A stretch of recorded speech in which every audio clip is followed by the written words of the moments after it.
दोस्तों, आज हम बात करने वाले हैं रैप गॉड के बारे में। आप समझ ही गए होंगे मैं किसकी बात करने जा रहा हूँ। जी हाँ दोस्तों, आप बिल्कुल सही समझे हैं। मैं बात करने जा रहा हूँ एमिनम के बारे में।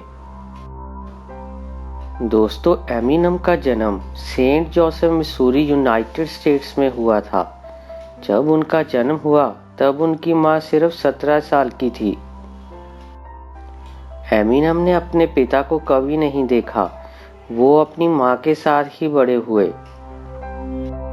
उन्हें अपनी माँ के साथ एक जगह से दूसरी जगह भटकना पड़ा क्योंकि उन्हें पैसे की कमी थी। एमिनम साल में 2 से 3 स्कूल तो बदल ही लेते थे। अब एमिनम डेट्रॉइट शहर में आ गए थे। डेट्रॉइट शहर में ज्यादातर ब्लैक पीपल ही रहते थे। दोस्तों, आपने ज्यादातर सुना होगा कि ब्लैक पीपल ही ज्यादातर रेसिज्म का शिकार होते हैं, मगर एमिनम भी ब्लैक पीपल की रेसिज्म का शिकार हुए। एमिनम को बहुत तरह तरह की बातें सुननी पड़ती और वो काफी डिप्रेशन में रहने लगे और कई बार तो उन्हें पीटा भी जाता और एक बार तो एमिनम को हॉस्पिटल भी जाना पड़ा और वो 7 दिनों तक हॉस्पिटल में रहे। तब अमेरिका में वाइट लोगों में से कोई भी रैप नहीं करता था, मगर जब लोगों को पता चला कि वो रैप भी करते हैं, उन्हें और भी ज्यादा समस्याओं का सामना करना पड़ा क्योंकि ब्लैक पीपल्स को लगता था कि रैप करना सिर्फ उनका ही हक है, वाइट पीपल तो कर ही नहीं सकते। एमिनम को रैप का शौक तब पड़ा जब उनके अंकल रॉनी ने एक सीडी लेकर आए और आगे चलकर अंकल रॉनी ने उनका बहुत ज्यादा साथ दिया। वो अकेले इंसान थे जिसे एमिनम अपना आइडल मानते थे, मगर थोड़े ही समय के बाद अंकल रॉनी ने आत्महत्या कर ली। ये सदमा एमिनम के लिए बहुत ही बड़ा था और एमिनम ने अपने आप को 7 दिनों तक एक कमरे में बंद कर लिया।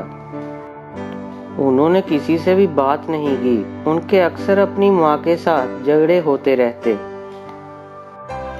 दोस्तों, एमिनम को तो स्कूल जाना तो बिल्कुल भी पसंद नहीं था। वो 9th स्टैंडर्ड में 3 बार फेल हो चुके थे और फिर आखिर में उन्होंने स्कूल छोड़ ही दिया। स्कूल छोड़ने के बाद एमिनम छोटी मोटी नौकरियां करने लगे। उन्होंने रेस्टोरेंट में बर्तन धोना, कार्स को वॉश करना जैसे भी काम किए, मगर वो रैप से कभी भी दूर नहीं हुए। उन्हें जहां भी मौका मिलता वो रैप करना शुरू कर देते।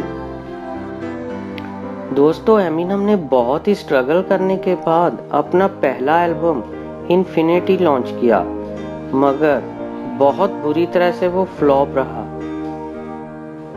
इसके बाद एमिनम काफी टूट गए थे और उन्होंने आत्महत्या करने की कोशिश भी की, मगर उन्हें बचा लिया गया। इसके बाद उन्होंने 1997 में रैप कंपटीशन में पार्टिसिपेट किया और वे दूसरे स्थान पर रहे।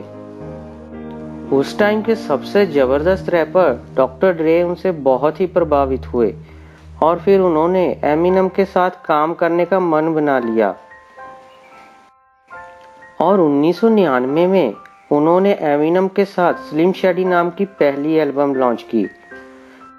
एमिनम को लिरिक्स का किंग भी कहा जाता है। उनके लिरिक्स बहुत ही जोश वाले होते हैं जो सबको बहुत प्रभावित करते हैं। दोस्तों, एमिनम ने अपने बचपन को रैप में पेश किया।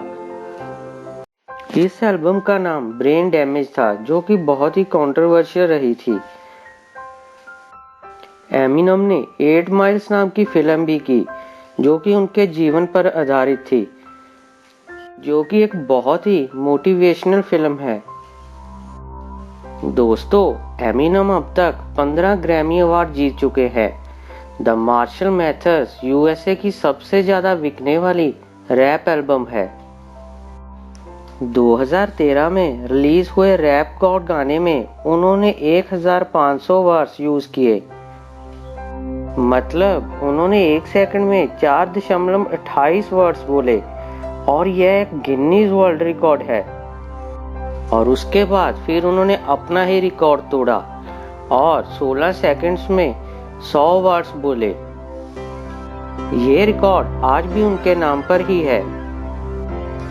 तो देखा दोस्तों, कैसे एमिनम ने बहुत ज्यादा स्ट्रगल के बाद एक ऊंचा मुकाम हासिल किया और आज उनके रैप की पूरी दुनिया दीवानी है और आज सभी रैपर्स उनका स्टाइल कॉपी करते हैं।